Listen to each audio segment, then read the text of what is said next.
வாங்க சுட்ட கத்திரிக்காய் சட்னி எப்படி செய்யுதுன்னு பார்க்கலாம். ரொம்ப டேஸ்ட்டாக இருக்குது. நான் 3 கத்திரிக்காய் எடுத்துருக்கிறேன். நீங்கள் எந்த வகையான கத்திரிக்காய் வேணாலும் எடுத்துக்கலாம். நிறைய வெரைட்டி இருக்குது. நான் அந்த கத்திரிக்காய் எடுத்துருக்கிறேன். அதுக்கு ஒரு தக்காளி எடுத்துருக்கிறேன். இந்த மாதிரி எண்ணெய் தடவி வச்சுக்கோங்க. தீயில் சுடுறப்போ கொஞ்சமாக கீரல் போட்டுக்கலாம். அப்போ தான் உள்ளே இருக்கிறதெல்லாம் நல்லா வேகு. அதுக்காக இந்த கீரல் போட்டுக்கலாம்.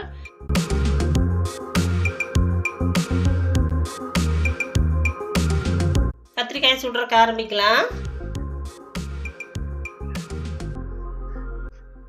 இந்த மாதிரி கம்பி வலை இருந்தால் எடுத்துக்கோங்க. இல்லைன்னா ஏதாவது கம்பி இருந்தால் அதில் குத்தி சுட்டுக்குங்க.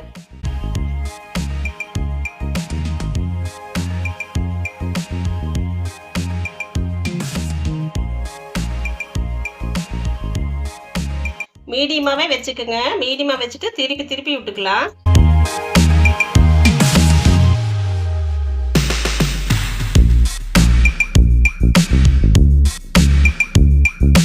தீ கொஞ்சம் மீடியமாகவே வச்சுக்கோங்க. வேகமாக வச்சா கருகீரு உள்ளே வேகாது. மீடியமாக வச்சு திருப்பி விட்டு வேக வச்சு எடுத்துக்கலாம். தக்காளி கத்திரிக்காயெல்லாம் நல்லா திருப்பி விட்டு நல்லா சுட்டாச்சு. இனி வெந்துருச்சு, எடுத்துடலாம். ஸ்டவ் ஆஃப் பண்ணிட்டு எடுத்துக்கலாம். பார்க்கறதுக்கு தோல் கருப்பாக இருக்குது. நம்ம உரிச்சிட்டோம்னா உள்ள நல்லா இருக்குது.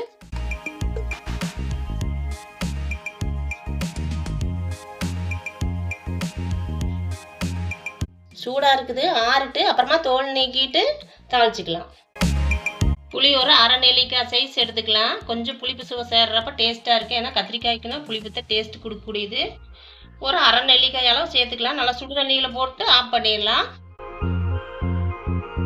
கத்திரிக்காய் ஆறிடுச்சு. நல்லா உரிச்சு எடுத்துக்கலாம். மேலே கருகி இருந்தாலும் உள்ள நல்லா இருக்கு. இந்த மாதிரி வந்துரு.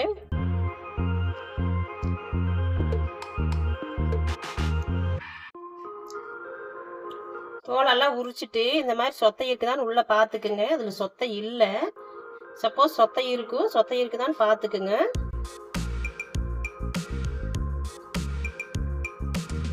கத்திரிக்காய் தக்காளி நல்லா மசிச்சு எடுத்துக்கலாம்.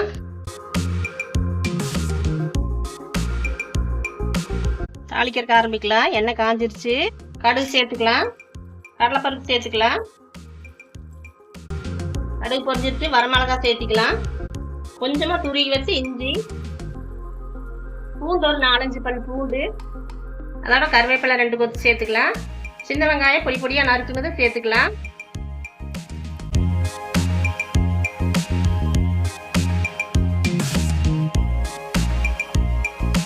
புளி கரைச்சி வச்சு புளி அதோட சேர்த்துக்கலாம்.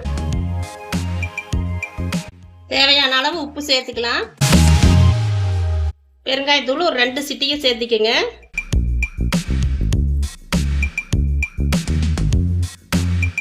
மஞ்சள் தூள் ஒரு 1/4 ஸ்பூன்.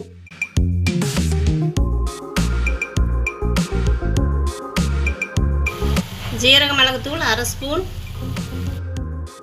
வரமிளகாய் தூள் 1/2 ஸ்பூன். வேற எந்த மசாலாவும் தேவையில்லை. இதே செம டேஸ்டா இருக்கும். நீ இதோட சேர்த்து மசிச்சு வச்ச கத்திரிக்காய் சேர்த்துக்கலாம்.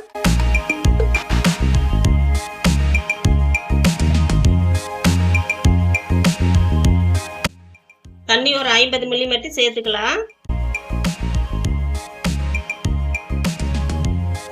தாளிச்சுட்டு ஒரு 5 நிமிஷம் இருந்தா போதும். இந்த அளவு கெட்டியா இருந்தா தான் நல்லா இருக்கு. தண்ணி நிறைய கலக்க வேண்டாங்க. ரொம்ப டேஸ்டா இருக்கு. ட்ரை பண்ணி பாருங்க. சுட்ட கத்திரிக்காய் சட்னி ரெடி. ரொம்ப டேஸ்டா இருக்கு. ட்ரை பண்ணி பாருங்க. சப்பாத்தி, தோசை, இட்லி, சாப்பாட்டுக்கு சுடு சாதத்துக்கெல்லாம் செமையா இருக்கு. ட்ரை பண்ணி பாருங்க. ட்ரை பண்ணி பார்த்துட்டு எப்படி இருக்குன்னு கமெண்ட்ல சொல்லுங்க.